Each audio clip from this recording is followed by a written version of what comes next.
ಓಂ ಐಂ ಹ್ರೀಂ ಶ್ರೀಂ ಶ್ರೀಮಾತ್ರೈ ನಮಃ. ಎಲ್ರಿಗೂ ನಮಸ್ಕಾರ. ಶ್ರೀ ಲಲಿತಾ ಸಹಸ್ರನಾಮದ 10ನೇ ಶ್ಲೋಕವನ್ನು ಅನುಸಂಧಾನ ಮಾಡೋಣ. ಶುದ್ಧ ವಿದ್ಯಾಂಕುರಾಕಾರ ದ್ವಿಜಪಂಕ್ತಿದ್ವಯೋಜ್ವಲ ಕರ್ಪೂರವೀಟಿಕಾ ಮೋದ ಸಮಾಕರ್ಷದ್ದಿಗಂತರ. ಶುದ್ಧ ವಿದ್ಯಾ ಅಂದರೆ ಯಾವುದು? ಶ್ರೀವಿದ್ಯೆ ಅಂತ ಅರ್ಥ. ಅಂಕುರಾಕಾರ ಅಂದರೆ ಹೊಸ ಚಿಗುರಿನ ಆಕೃತಿಯಲ್ಲಿರ್ತಕ್ಕಂತಹ ಶುದ್ಧ ವಿದ್ಯಾಂಕುರಾಕಾರ. ದ್ವಿಜ ಪಂಕ್ತಿ ಅಂದರೆ ದ್ವಿಜ ಅಂದರೆ ಹಲ್ಲಿನ ದಂತಪಂಕ್ತಿ ಸಾಲುಗಳು. ತ್ವಯೋಜ್ವಲ ಅಂದರೆ ಅವೆರಡರಿಂದಲೂ ಶೋಭಿಸ್ತಾ ಇರ್ತಕ್ಕಂಥವಳು.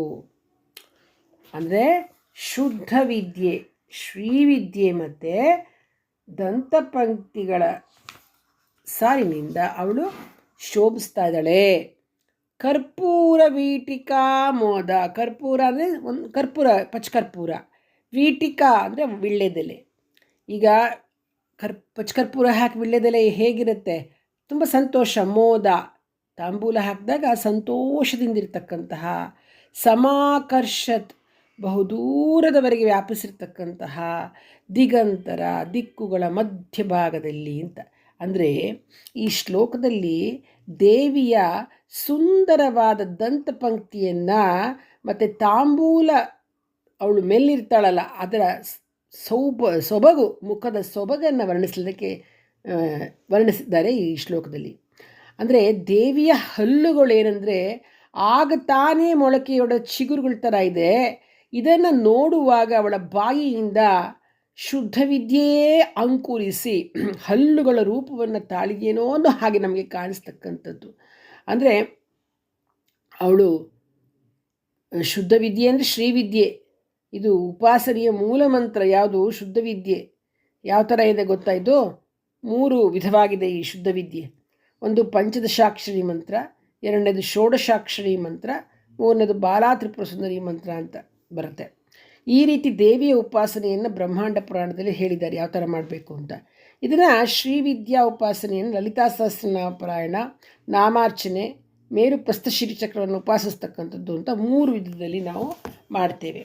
ಒಂದು ಶ್ರೀವಿದ್ಯಾ ಉಪಾಸನೆ ಯಾವುದು? ಲಲಿತಾ ಸಹಸ್ರನಾಮ ಪಾರಾಯಣ ಮಾಡೋದು. ಇನ್ನೊಂದು ಅರ್ಚನೆ ಮಾಡೋದು, ಕುಂಕುಮಾರ್ಚನೆ.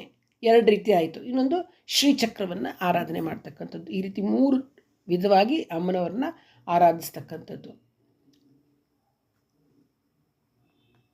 ಹೀಗೆ ಶುದ್ಧ ವಿದ್ಯಾಂಕುರಾಕಾರ ದ್ವಿಜ ಪಂಕ್ತಿ ದ್ವಯೋಜ್ವಲ ಅಂತ ಹೇಳಿದ್ದಾರೆ. ಇಲ್ಲಿ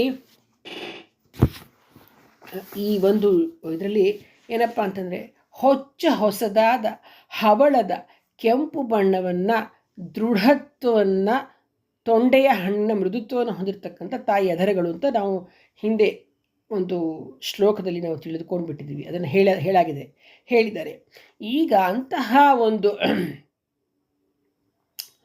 ಅಮ್ಮನವರ ಬಾಯಿ, ಅದರಲ್ಲಿ ಹಲ್ಲಿನ ಸಾಲುಗಳು ಹೇಗೆ ಅಂದರೆ ಒಂಥರ ಹೇಗೆ ಹೇಳ್ತಾರೆ ಅಂತಂದರೆ ಈ ಮಿಂಚುಗಳಿಂದ ಕೂಡಿದ ಆಕಾಶ ಅಂತಂದರೆ ಆ ಥರ ಒಂದು ಅವಳು ನಕ್ಕದಾಗ ದ್ವಿಜಪಂಕ್ತಿಗಳು ಹೇಗೆ ಬರುತ್ತೆ, ಹೇಗೆ ಕಾಣಿಸುತ್ತೆ ಅಂತಂದರೆ ಪಚ್ಚಕರ್ಪೂರ, ಜಾಜಿಕಾಯಿ, ಜಾಪತ್ರೆ, ಕುಂಕುಮ ಕೇಸರಿ, ಯಾಲಕ್ಕಿ, ಲವಂಗ, ಅಡಿಕೆ ಏನೆಲ್ಲ ಮಾಡಿ ಪುಡಿ ಮಾಡಿ ತಾಂಬೂಲದಲ್ಲಿ ಸುಣ್ಣದ ಥರ ಹಿಂದಿನ ಕಾಲದಲ್ಲಿ ಅದನ್ನು ಆ್ಯಕ್ಚುಲಿ ಒಂದು ಪ್ರವಾಳ ಭಸ್ಮ ಅನ್ನೋರು, ಅಂದರೆ ಹವಳದ ಚೂರ್ಣನೂ ಸೇರಿಸ್ತಾಯಿದ್ರು.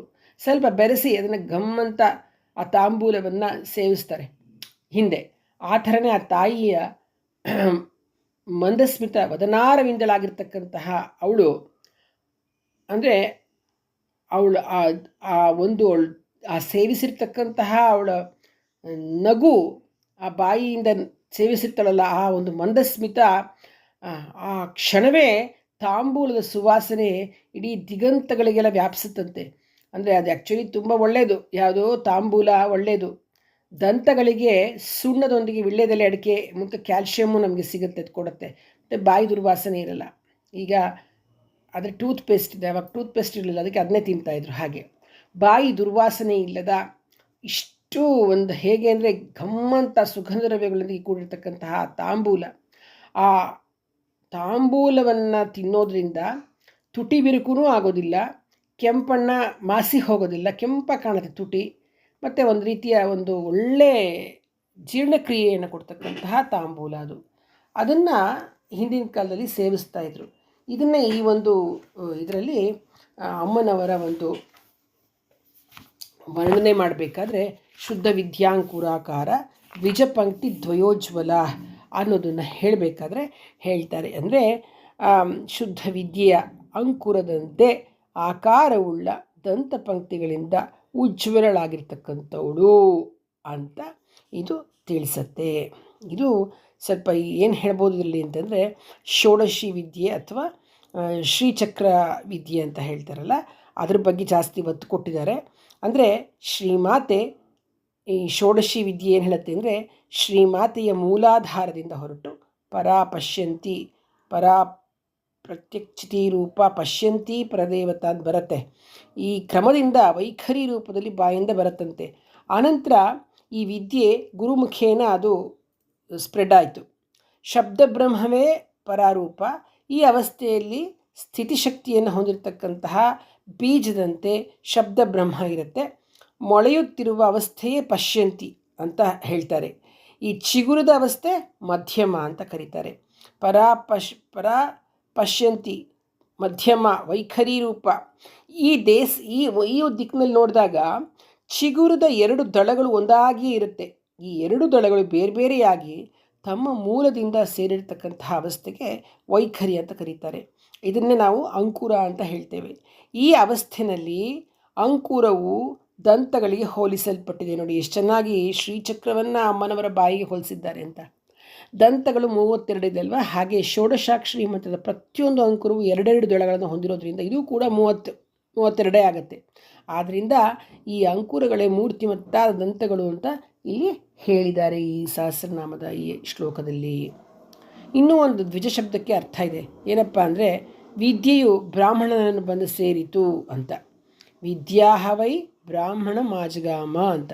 ಅಂದರೆ ವೇದಗಳನ್ನು ಆದಿಯಾಗಿ ಹೊಂದಿರತಕ್ಕಂತಹ ವಿದ್ಯೆಗಳು ಬ್ರಾಹ್ಮಣನನ್ನೇ ಆಶ್ರಯಿಸಿ ಇರ್ತವೆ. ಅವನಿಂದ ಉಪದೇಶಿಸಲ್ಪಟ್ಟ ವಿದ್ಯೆ ನಾನಾ ಕಡೆ ಪ್ರಸಾರವಾಗುತ್ತೆ. ಆದ್ದರಿಂದ ಬ್ರಾಹ್ಮಣರು ವಿದ್ಯೆಯ ಅಂಕುರರು ಅಂತ. ಇದಲ್ಲದೆ ಬ್ರಾಹ್ಮಣರು ದೇವಿ ಮುಖದಿಂದ ನಿರ್ಗತರಾದುದರಿಂದ ಅವರೇ ದೇವಿಯ ಮೂರ್ತಿಮತ್ತಾದ ದಂತಗಳು ಅಂತಲೂ ಕೂಡ ಹೇಳ್ತಾರೆ. ನೋಡಿ ಯಾವ ಥರ ಎಷ್ಟೊಂದು ಅರ್ಥ ಇದೆ ಇದರಲ್ಲಿ. ಮೇಲ್ನೋಟಕ್ಕೆ ಒಳನೋಟಕ್ಕೆ ಸಿಕ್ಕಾಪಟ್ಟೆ ಅರ್ಥ ಇರ್ತಕ್ಕಂತಹ ಶ್ಲೋಕಗಳಾಗಿವೆ. ಇನ್ನು ಶುದ್ಧ ವಿದ್ಯಾ ಅಂದರೆ ಬಾಲ, ಅಂದರೆ ದ್ವಾದಶಾರ್ಧ ಮತಂಗಿನಿ ಅಂತ ಮುಂತಾದ ಒಂದು ಕ್ರಮದಿಂದ ತಂತ್ರಶಾಸ್ತ್ರದಲ್ಲಿ 32 ದೀಕ್ಷೆ ಇದೆ. ಇವೆರಡು ದ್ವಿಜಪಂಕ್ತಿಗಳು ಅಂತ ಅನಿಸುತ್ತೆ. ಯಾಕೆಂದರೆ ದೀಕ್ಷೆ ಕೂಡ ಒಂದು ವಿಧವಾಗಿರ್ತಕ್ಕಂಥ ಜನ್ಮ. ಎಲ್ರಿಗೂ ಅದೆಲ್ಲ ಆಗೋದಿಲ್ಲ. ಉಪನಯನ ಅಂತಕ್ಕಂಥದ್ದು ಮೊದಲನೇ ಜನ್ಮ ಆದರೆ ದೀಕ್ಷೆ ಎರಡನೇದು. ಅಂದರೆ ಸುಮ್ಮನೆ ಹುಟ್ಟಿದ ಮೊದಲನೇ ಜನ್ಮ ತೊಗೊಳ್ಳೋದಲ್ಲ. ಎಲ್ಲರೂ ಹುಟ್ಟುತ್ತಾರೆ, ಅದು ಉಪನಯನ ಆದಾಗ ಒಂದು ಜನ್ಮ, ದೀಕ್ಷೆ ತಗೊಂಡ್ರೆ ಮತ್ತೊಂದು ಜನ್ಮ ಅಂತ. ಅಥವಾ 3 ಅಕ್ಷರಗಳನ್ನುಳ್ಳ ಮಂತ್ರಕ್ಕೆ ಶುದ್ಧ ವಿದ್ಯೆ ಅಂತ ಕರೀತಾರೆ. ಇದು ಏನು ಹಿಂದೆ ಹೇಳಿದ್ನಲ್ಲ 32 ದೀಕ್ಷೆಗಳನ್ನು ಅನುಷ್ಠಾನ ಮಾಡೋದಕ್ಕೆ ಅಂಕುರ ಅಥವಾ ಆರಂಭ ಅಂತ. ಈ 32 ವಿದ್ಯೆಗಳಿಂದ ಶುದ್ಧರಾಗಿರ್ತಕ್ಕಂಥ ಮಹಾತ್ಮರು ದೇವಿಯನ್ನು ಹೊಂದುತ್ತಾರೆ ಅಂತಕ್ಕಂಥ ಅರ್ಥ ಕೂಡ ಇದು ಬರುತ್ತೆ. ಇನ್ನು ಕರ್ಪೂರ ವೀಟಿಕಾ ಮೋದ ಸಮಾಕರ್ಷ ದಿಗಂತರ ಶುದ್ಧ ವಿದ್ಯಾಂಕುರಾಕಾರ ದ್ವಿಜಪಂಕ್ತಿ ದ್ವಯೋಜ್ವಲ ಕರ್ಪೂರ ವೀಟಿಕಾ ಮೋದ ಸಮಾಕರ್ಷ ದಿಗಂತರ. ಅಂದರೆ ತಾಂಬೂಲದ ಪರಿಮಳದಿಂದ ಆಕರ್ಷಿಸಲ್ಪಟ್ಟ ದಿಗಂತರ ಉಳ್ಳವಳು ಅಂತ. ಅಂದರೆ ದೇವಿಯ ಮುಖಕಮಲದಲ್ಲಿರ್ತಕ್ಕಂತಹ ತಾಂಬೂಲದ ಪರಿಮಳ ದಿಕ್ಕುಗಳನ್ನೆಲ್ಲ ವ್ಯಾಪಿಸಿದೆ ಅಂಥ ಅರ್ಥವನ್ನು ತಗೊಳ್ಬೇಕಾಗುತ್ತೆ. ಶ್ರೀ ಲಲಿತಾ ತ್ರಿಪುರ ಸುಂದರಿ ಪ್ರಸಾದ ಸಿದ್ಧಿರಸ್ತು.